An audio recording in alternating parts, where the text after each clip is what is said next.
couple of hands out there. Anyone here just to learn more about the education of this and wants to get into it? Anyone here just for the food? No shaking that. That's a good turnout. So again, I'd like to introduce Mr. Tyadranis, and yes, that is his real name. Alas, it's very fitting for what he does. Fantastic individual, very talented, and for those of you that are just starting to learn and the experienced ones in you, I think you're going to find a lot of use in this presentation and his book, which is a great bargain out there on Amazon, and the Kindle version is fantastic. I think that was a really good read. So please give a warm welcome to Mr. Tyadranis. Well, first off, I want to come out of the closet as a Airwolf fanboy myself. My name's Tyadranis, and I do own Adranis Media. Most of the work that I've done, contrary to these illustrious guys, is for television. A lot of my work has been seen on Discovery Channel and the Discovery Networks, Travel Channel, Investigation Discovery. And I'm not from LA. I came down from San Francisco area for this little presentation. First off, I'd like to apologize for the quality of what you're about to see. It came to my attention about 2 hours ago that the video clips that I sent down were extremely soft. Something got lost in the translation. But I'm going to show you a little sample of the work that we've been doing over the last couple of months.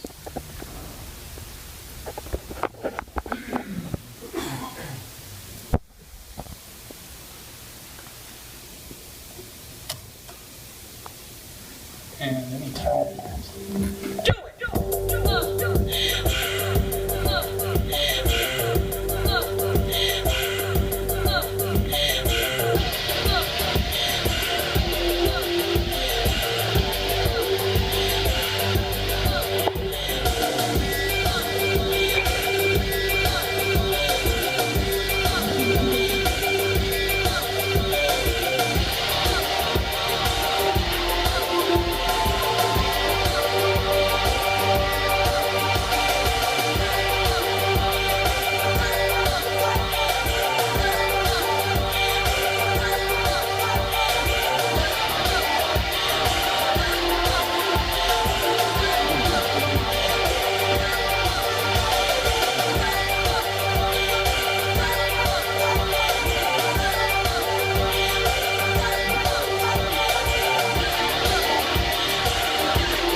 Thank you very much. And I do apologize for the quality of that. It looked way, way better before I sent it down. So I am sorry.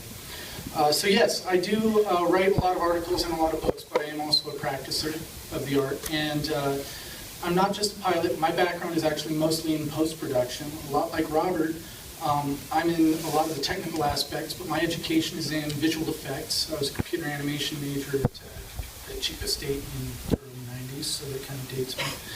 But a lot of what I have to say is a big ditto on what Robert said, but I don't think it could be underscored enough what a lot of the best practices are with multi-rotors. The uses are obvious. You can just get really cool shots. There's a misnomer on here. They cannot replace Steadicams. They can't replace dollies, and they cannot replace cranes.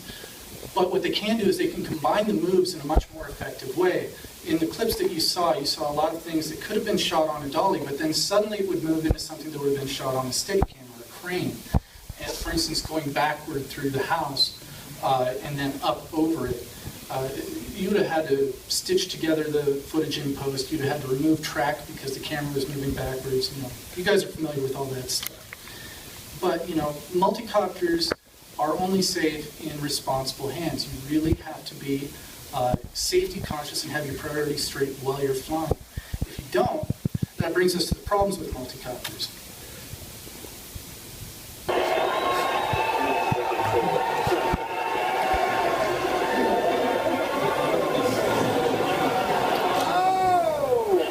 that's a problem.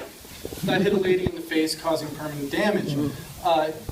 Really, about 100 yards to the left, or I mean to the right, there was a clear and open field. The guy could have gotten a very similar shot from the field, but in a rush to impress somebody, whether it's the director or just his friends, this multi-copter pilot decided to stay over a crowd, breaking the number one rule, which is never, ever fly over unsuspecting people.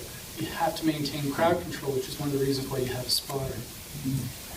Something happened with all of this. It's not a touch screen, so. All right. I apologize for the little break there. So the way that we can minimize the risk, because it really isn't if, it really is when. These are extremely complex machines. They require thousands of calculations to tens of thousands of calculations per minute to fly. And the inference that the pilot is really controlling every little aspect is not honestly correct. These things keep themselves in the air, and the pilot is more like a wrangler than a pilot. That's one of the reasons you can take your hands off the sticks and these will hold a hover. If one thing goes wrong, if a blade cracks, if an engine goes out, if anything mechanical or electronics goes a little hinky, these things can fall right out of the sky. So keeping an eye on your surroundings is key, and keeping these things away from people is key. I saw a clip the other week on YouTube. There was a guy hovering a DJI S800 directly over his children and saying, "Can you feel the wind?" And I'm sorry, that's just not acceptable. That guy should not be flying. And literally about 5 minutes later on the clip, his DJI did the flip of death into water that was behind the kids. So you really have to be responsible when you're flying these things. You do this by keeping your priorities straight. And this is the order that you should always keep them in. Notice that getting your shot is the very last priority. As a good pilot, you need to be able to say no to a director, but at the same time, you need to be able to give the director a viable option to attain their goals.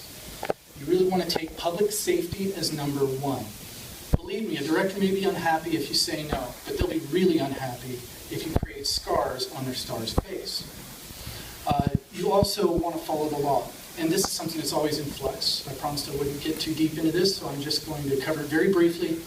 You always have to check on the law right before you go out to fly, because these things are always changing.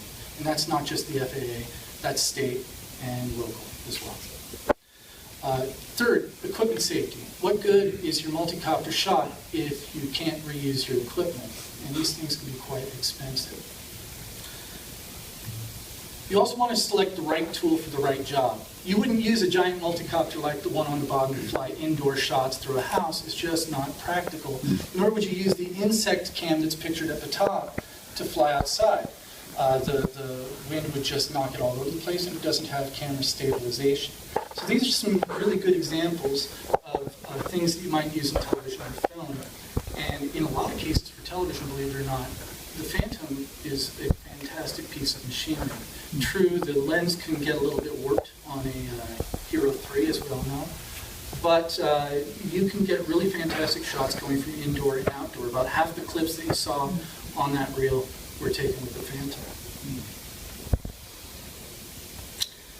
You want to know your environment, whether you're flying indoor or outdoor. And I'm going to cover indoor first. First of all, GPS is not effective. You may very well get a GPS signal when you're inside, but it will be intermittent at best, and you're going to want at least 6 satellites launched. If you want to know more information about that, come on up and talk to me after, and I'll tell you why. We have a very limited amount of time. But needless to say, the GPS on a drone, and I honestly hate saying that word, but the GPS on a drone is comparative. It's constantly comparing your current location against your last location. And so if you lose signal and then suddenly regain it, you're going to end up with, at best, a bump in your footage, and at worst, it flying into a wall. So if you can, deactivate your GPS when you're flying indoors. Wind currents can also be a problem, because I've taken, even with just a Phantom 2, a 9x16 Persian carpet and thrown it across the room, hitting the wall and causing a dent, by the way. But you can get a lot of foreign object damage called FOD in the aerial industry. So you want to watch out for things like papers on desks, pencils around, placemats over dining room tables, things like that. The building, you want to be aware of what the building is made out of. Metal framed buildings are really bad to fly in. They can interfere with your compass. Things that have high voltage can create electromagnetic fields. The compass is just as important, if not more important, than the GPS when you're flying for stability. At worst, you're going to end up with an effect known as toilet bowling, which is where the multicopter starts flying in a swirl, and at worst, again, flying into a wall or a person. If you're flying from inside to outside or outside to inside, GPS is also a major consideration. Because if you have a system like a Phantom and you don't have a laptop with you to turn off the GPS, you can run into some problems because inside you're not linked up with the satellites. And then as soon as you come outside, you get a link again and it starts getting a bump in the footage. The clip I'm about to show you is an example of that. I start on one side of a building, fly through it. On the other side, we get a relock of the GPS. You're also going to see me encounter a lot of strange wind currents inside. It took 8 takes to get this shot right. I should have brought a laptop with me. This is take number 1.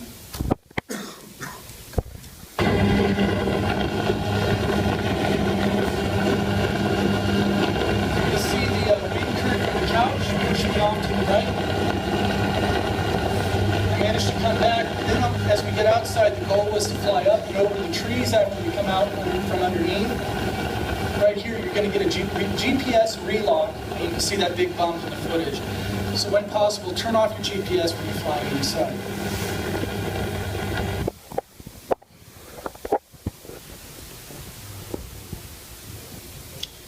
Okay, know your environment outdoors. This is actually, I'm going to cover a couple of things you may not hear anywhere else. First of all, these things you're going to hear other places. It's really hard to see power lines and thin branches that have no leaves on them through a monitor or goggles. So you really need to go out and visually inspect your environment before you actually take off your multicopter. You're going to also want to examine leaf movement in your environment so you can see the different air currents. Some places, a steady wind isn't going to be a problem, but you might run into places that have a lot of swirling wind or turbulence. Bird nests. I've been attacked by osprey, hawks, golden eagles, and bald eagles alike. It's usually during the spring when they're nesting. If you're within a quarter mile of a bird's nest, especially a bird of prey, they don't like it. So watch out. It's not pretty for your multicopter, and it's a very sad day on set if a bird encounters your multicopter. Also, let's just face it, multicopters are cool.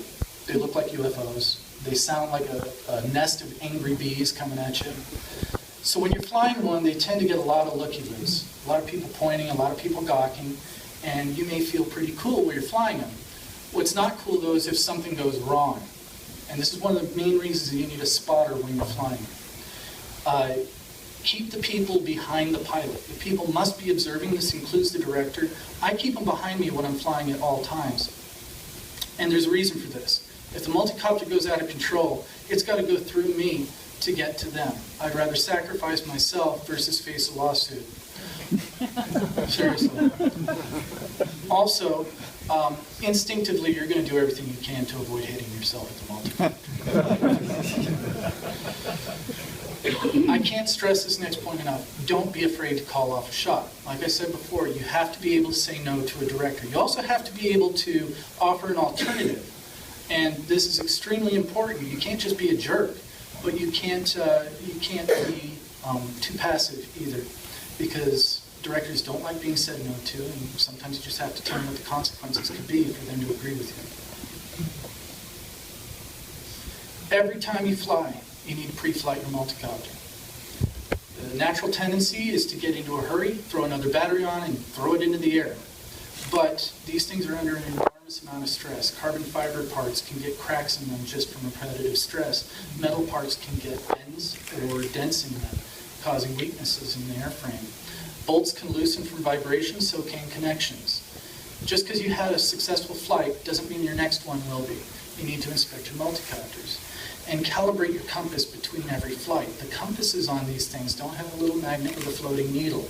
It's not a Boy Scout compass. It's a crystalline structure that measures the Earth's magnetosphere. So, Slight things can cause fluctuations in the Earth's magnetosphere, everything from sunspots to solar flares well, there's all kinds of things. So, what you want to do, just to be safe, is calibrate your compass between every single flight. Yes, you'll look like an idiot by taking the multicopter and spinning it around in every direction, but at least you won't look like an idiot with a destroyed multicopter. Also, wait for a GPS lock. I can't tell you how many times I've seen pilots get into a hurry and take the aircraft off before it locks onto enough satellites to get a full home lock. You need to be patient. And also, after you take off, it takes 8 to 10 seconds in a hover outside of ground effect, that's what OGE stands for you to get a home lock. So if something goes wrong, you flip that return to home switch. You want it to actually know where home is.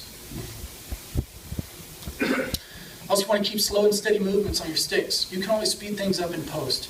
You don't need to fly super fast through super tight areas, especially indoors, because if you don't have GPS, your multicopter doesn't know where it is on the planet. So all it does is it holds attitude. That's ATT mode, to those of you that don't know. And so if you move in very quick movements, you have to move in very quick movements and severe movements to counteract your inertia. So you want to maintain as slow and steady on the sticks as possible. Don't push bad situations. If something doesn't feel right, wave yourself off, circle around, reevaluate, take a breath, and only if it's safe, try it again. If not, land your multicopter and talk to the director and see if there's some other way you can get a similar shot to meet their vision. And finally, practice. Really, commercial pilots have to put in a lot of hours every year to maintain their licenses. Private pilots do as well. Why should you be any different as a multicopter pilot? It doesn't matter if you're flying a fixed-wing, $300 foam model airplane from your local hobby shop, or whether you're flying a digital flight simulator. I use Real Flight myself. You should be putting in at least an hour of flight time every week and maintain the feel of what it's like to be in the air. You can do it during a render if you're an editor.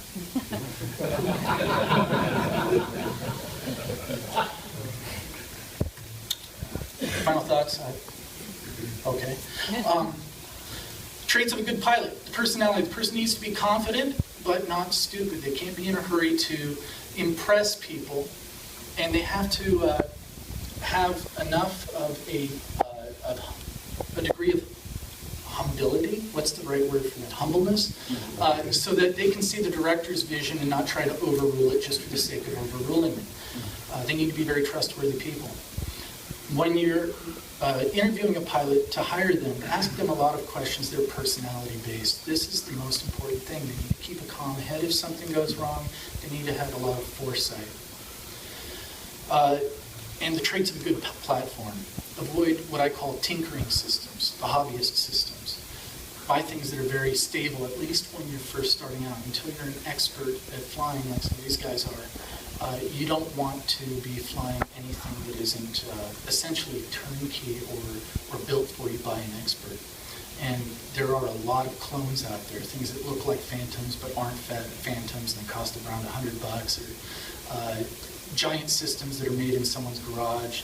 And they should work because all the specs say they do, but you know how that goes if, again, any of you are editors and have dealt with version 1 of software.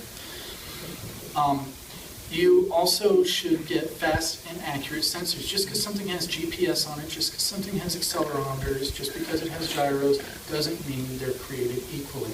It needs to be fast, it needs to be accurate, and it cannot release firmware updates for whatever guidance system you choose until they're ready. Yes, it may upset customers that a release is late, but at least it won't fall out of the sky and hurt someone. And when you're choosing your platform, follow what I like to call Clarence's rule. This is taken from True Romance, when Clarence says, if there's something I've learned, it's that it's better to have a gun and not need one than need a gun and not have one. Just replace the word gun with anything else. It's better to have flight time and not need it than need flight time and not have it. Have the power to lift the camera you want to lift, etc. So in other words, buy a little more than you need. So for more information, please feel free to contact me. This is all my contact information. This is the book that I wrote, and it's about building multicopters, but there's also chapters in there about stabilization of footage in post, flying techniques, etc. Thank you very much.